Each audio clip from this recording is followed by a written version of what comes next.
Knocked my mom out the top of the stairs. I could see him coming down the stairs, just dragging her. And she was kind of lifeless. And that's when I got off the couch, scared to death, jumped up my father, and he beat the shit out of me. We never went to school hardly at all because we were bruised up. He also believed in just us working the family business. So going to school really didn't happen for me at all. Not only did I take a backseat, I also had a learning disability. I'll never forget in third grade, there was this teacher that was extremely rough on me. And at this time in my life, I did not need this. And she believed I needed to be in a special school because of my learning disability. And this is what I was talking about. People always talk about manage your expectations. This teacher managed my expectations. She saw I had a learning disability. She saw I was socially unable to survive in this world. She saw I was messed up. So she managed my expectations. She said, we need to put David Goggins in a special school. I came from hell. And when you come from hell not knowing how to fight, this is what happens to you. What happens to you is you become a fucked up kid that cannot survive in society. I'll never forget one time during a basketball game, there was this coach, Mr. Trout. He knew me when I was a kid in that school when I was in third grade getting set back. Mr. Trout always loved me. This white man loved the shit out of me. I don't know why he did. But he was my JV basketball coach my sophomore year. The visiting team was at our home stadium. It was at the end of the game. And the visiting team started chanting. I was the only black person in the whole daggone stadium. They started chanting, nigger, nigger, nigger. That's all I remember. At that time in my life, that's all I remember. But now at 42 years old, I can look back on that time with clear eyes and a clear mind and see what Mr. Trout did for me. He went in that locker room where I was crying and upset, and he cried with me.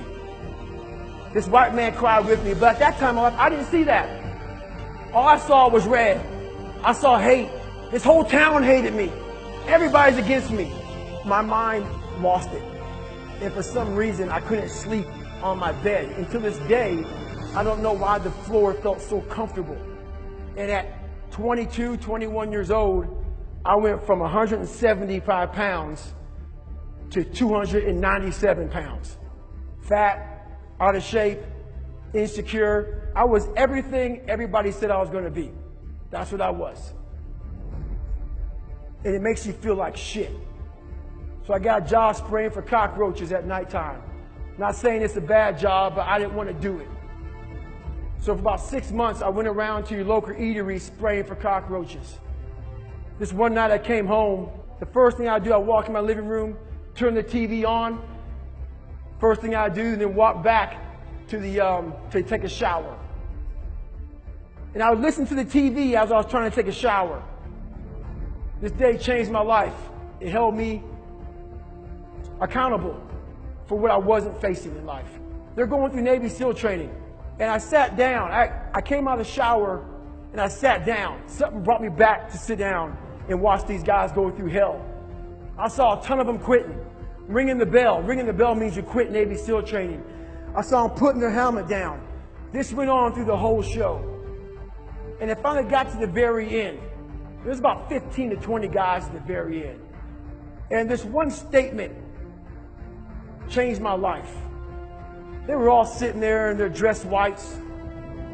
And this CO, this commanding officer, stands up in front of these men. And he looked sharp, and I could tell he stood for something. And he said, we live in a world where mediocrity is often rewarded. These men up here detest mediocrity. When you hear a statement like that, it forces you to think about yourself. I wasn't even fucking mediocre. I wasn't anything. I was at the bottom of the barrel of life. I chose the 4-lane highway for my life, the easy route, the route that has gas stations, the route that has fucking signs that say 20 miles to the next service stop. All this shit. I chose that route. Most of us choose the 4-lane highway. When I was born, there was also a shovel over here in the fucking corner. No one wants to go to the shovel. They want to choose the 4-lane fucking highway. That's the nice route. The shovel means you're gonna fucking hurt. The shovel means you're gonna suffer. The shovel means you're gonna hit rock. a lot of time. And we all know what digging through rock is like. When you hit a fucking root, you gotta fucking get some more tools out. If I had no more tools, just a fucking shovel. I was choosing the 4-lane highway. This is when I decided to pick up that fucking shovel that we all decide not to take. I had to make a change in my life. So I said, you know what? I have to join the military. I went on a Navy SEAL training. Became the only person I believe in history to go through 3 Navy SEAL Hell Weeks in 1 year. I completed 2 of them. Hell Week is 130 hours of continuous training. You might get 2 hours of sleep. The first few weeks get you ready for this hard 1 week of training. I had to become obsessed. No matter what was in front of me, I had to figure out a way to overcome it. So when things hit you in life that you're afraid of or you're not good at, the first thing you're going to say to yourself is, why am I here anyway? This isn't for me. The water's too cold. The sun's too hot. I'm getting up too early. Why am I doing this to myself? That's what the normal mind says. I had to start training my mind to think about, how the fuck can I get through this? Not giving myself a way out. Never giving myself, creating a wall around all the fucking ways out in my mind. I had to slowly start to build this fucking wall so my mind knew this motherfucker is not going to give himself a way out of here. In my first Hell Week, I had a huge setback. I was broken. My legs were broken. I had double pneumonia. I got rolled back to day 1, week 1 of Navy SEAL training. I got through that second Hell Week. During the second Hell Week, I actually broke my knee. I continued to limp around for a couple weeks. I couldn't make it anymore. Got rolled back to day 1, week 1. I'll never forget standing there in front of Captain Bowen. He was the CEO in charge of Navy SEAL training at the time. And he had no mercy on anybody. If he believed in managing your expectations, I wouldn't be here today. He challenged me again. I was challenged my whole life, not by the mindset of managing expectations, by exceeding expectations, not by managing them. I'm standing there with crutches. I'm sitting in his office. He looks at me. He goes, Goggins, this is your last time. We're going to push you through Navy SEAL training. This will be your 3rd Hell Week in 1 year. We're not going to put you through a 4th. So this is your last time. I'm sitting thinking, how am I going to get through this? I'm badly jacked up. My legs are broken. My knee is messed up. And he goes, you have a couple of months to get better. A couple of months isn't going to do it.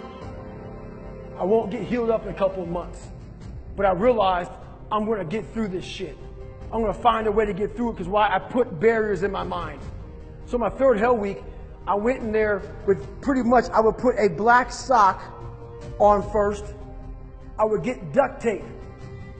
And I duct taped my ankles all the way up to my calf every single morning. And then I put another black sock over it. And what that did, that prevented me from moving my ankle. So I didn't really, I wasn't flexing my shin as much. And I started running with just my hip flexors. In this Hell Week, it was a bad Hell Week. We had a guy die on Thursday morning of Hell Week. I went on to become a Navy SEAL. Greatness is not something that you meet once. It's something that you meet thousands of fucking times in your life. And you don't reach it if you're not constantly in constant fucking pursuit of fucking greatness. So if my mind were to say right now, I'm great, I just lost. We're going to grow. We're not going to triple down on our strengths. We're not going to do that crap. We're going to work on our weaknesses so we grow. We need friction to do that. Without friction, there's no growth. Without friction, there's confusion. Confusion is, David Goggins, how did you become who you are today? I put a bunch of fucking friction in my life. And I grew. That's how I did it. You know how you get mentally tough? It's a lifestyle.